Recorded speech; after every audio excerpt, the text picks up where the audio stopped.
both sides will scratch their head in a way that perhaps that they thought they should have got the winner, but there we are. It was a game as intense as any, said Mikel Arteta, that he'd been involved in for some time. Paul Agin is the Liverpool podcaster. Richard Butler is also an Arsenal podcaster. Paul, I think it's your debut. Very welcome to become our latest Sunday Night Club member here on Talk TV. Hi, Mark. Merry Christmas. I was on a few months ago. Oh, it's a few. Good man. Yeah. It's good to have you back. I didn't make a great impression then. No, you did. No, don't worry. Look, That's all right. I'm in my mid-60s, mate. I can't remember yesterday, let alone a few months ago. First of all, for you, yesterday, frustration, of course, at times, but it was a very good game. It was a great game, and the first 20 minutes, Arsenal played the best, some of the best football I've seen in a couple of years anyway, and must be nice for Arsenal fans to see what they've been looking for, what they've been going for. It's now here, but they did go full throttle, and I was saying to my sons, they can't go on like that forever. And then after the 20-25 minutes, I thought we done really well. I mean, they made it look like for a moment we didn't have to play football. They were that good. But yeah, we steadied the ship in the end. We got back into it well. Yeah, you did. Sorry. So I wasn't too frustrated by the end. No, of course. I mean, and I don't think Jurgen Klopp was in a way. I mean, of course, frustrating in that there's a couple of games, and I'd be frustrated actually to get this one out of the way that they didn't take a look at Ødegaard and that opportunity for a penalty for you. Yeah, it was a pen. It was End of course Gary it was. Yeah, I think he said something about him, because I do appreciate when people fall over or whatever, but on reflection you can see it looked like he flicked at it as well, and it was an advantage lost as well. So yeah. But I'm very sanguine these days. I like analysing the stuff, but I don't get too stressed. Yeah. No, and I like the way that you feel about things like that, Paul. I think it would be a good reason why you could say that, stay with that lovely sanguinity, and we could get rid of all of this ridiculous system that stops us enjoying the moment of goals and other certain things, and get back really in the Premier League to making our football real. Richard, it was real by Declan Rice yesterday. One of the great performances.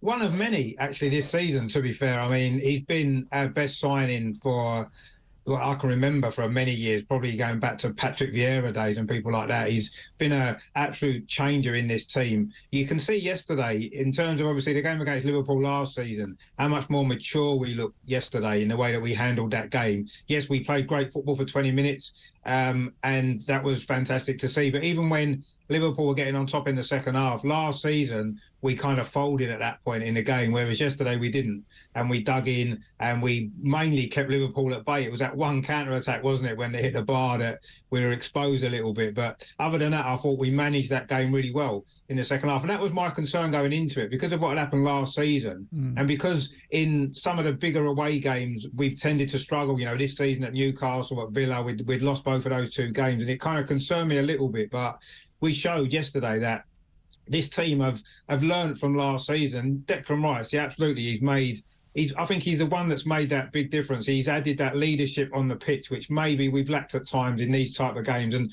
William Saliba as well, of course, who was injured last season when we played away at Liverpool, and you could see the difference that he made. And I think yesterday you saw the two best teams defensively in the league this season conceded the least amount of goals, and you could see why. Because we've got Declan Rice, they've got Endo sitting in that similar position, and they're the best two DMs in the Premier League at this moment in time, I think, in form. Yeah. So, and that's the reason why Liverpool and Arsenal are up there challenging, and will be challenging, I believe, for the rest of the season. It's going to be an interesting race, isn't it? And yesterday you can see there's nothing to choose between Arsenal and Liverpool at all. That the draw was the right result. We could have won it. Yes, it should have been a penalty, absolutely no doubt about it. We were lucky there. But against Newcastle, that goal we conceded there, we was on the wrong side of it that time. It went in our favour this time. It happens, doesn't it? I'm sure the next one will go against us, and then we'll be complaining about that. But I thought yesterday a draw was the right result anyway. Both teams played well. It was two teams at the peak of their form, and it was a good game to watch, which was one good thing. And I think both teams will be happy with a draw, because it means the gap's still the same. You know, we haven't pulled away. Liverpool haven't gone above us. It's kind of a good result, I think, for the title race as well, because it keeps it bubbling away nicely, doesn't it, at this point in the season? It's been an exciting season so far. And I think we saw yesterday the top teams are getting so much closer now. There's nothing to choose, really, between the top 3 or 4 or 5 even. No, I mean, this is where the managers and their staff are having to earn their corn, isn't it, these days, and showing those that have got players that aren't quite ready at it or comfortable with it, aren't doing what you guys are doing. And I'm talking like here about Manchester United and Chelsea and others. Yet Villa, another side showing the way. Spurs, of course, who've much improved again this season. And, you know, with Manchester City, West Ham and Newcastle all still involved. Man United will say they are, but they're not. It's going to be a terrific second half of the season, I think, Paul. Yeah, it's interesting that Richard said that as well, because I like that sort of glass half full. I mean, I've seen some people say that the league it's not a good standard. That's why it's so close, and that's why City are not far ahead. But I think it's just the fact that there's so many decent players out there at the moment, and if you've got a decent manager, you can create a team. Everyone's playing out from the back. Lots of teams are rotating. There's bigger squads. The subs help, I think. You know, if you're a smart manager and you go for it, like I think Liverpool have used, or Klopp has used, the least amount of different subs, but made the most. That used least players, but used the most subs. That makes sense. Yeah. So he's obviously said to himself, "Okay, I've got a core of 16," and that's why you saw Diaz start on the left on yesterday, when most of us fans thought Darwin deserved to play there again after he played so well against West Ham in the League Cup. It's a testament to coaching, and even if you see grassroots kids, academy kids from the lowest level to the highest level, they're all playing out from the back.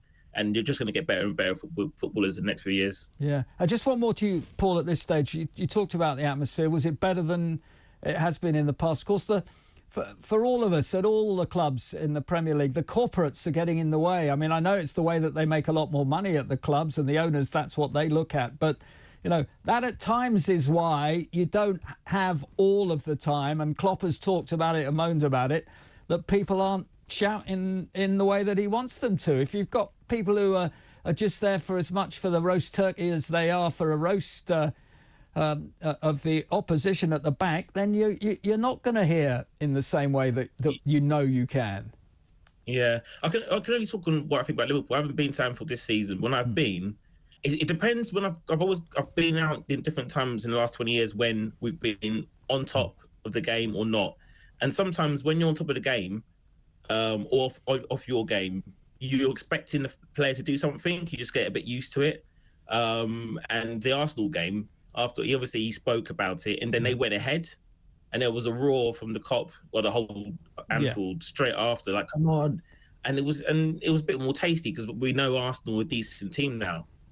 So not being underdogs, obviously, but knowing that we would need that support. And that could be it. I mean, the corporate thing is funny when you watch like an FA Cup semi-final or a final. It's always at Wembley now. That no one comes back to the ground from that side, do they? For about to the pitch for about 15 minutes, because that's when they eat the full sandwiches. Roy would say. Yeah, no, you're exactly right on that. I think Richard as well for Arsenal though. It's gone the other way again now, hasn't it? It's there's a real vitality at home games. Because, as well, you've got a team that you can believe in.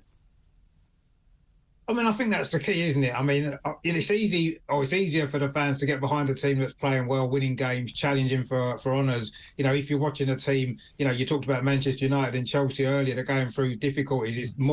It's harder for the fans to get behind that, isn't it? And you can understand the difference. You know, obviously Arsenal have been doing well for the last couple of seasons, so the atmosphere is better. But I do think overall, football in general, the atmospheres have changed over the years, haven't they? With, you know, the all-seater stadiums and whatever has changed it all. And now, like you said, you're getting the corporates and stuff like that, which is taking over too much. And you've got a different type of fan in the stadium now than maybe you had even 5-10 years ago. So I do think it's changed. But, yeah, obviously, from an Arsenal perspective at the moment, you know, what more could we want? You know, we've got a team that's playing well, top of the league, again, as we were last year. And, you know, you can see that we seem to have learned from that experience. And yeah, I mean, it's a good time to be an Arsenal fan again. We've had a few years where we've not exactly struggled, but we've been off where we wanted to be. We've not been challenging. We've been out of the Champions League and that kind of stuff. So it's nice to be back where we feel we should be as a club.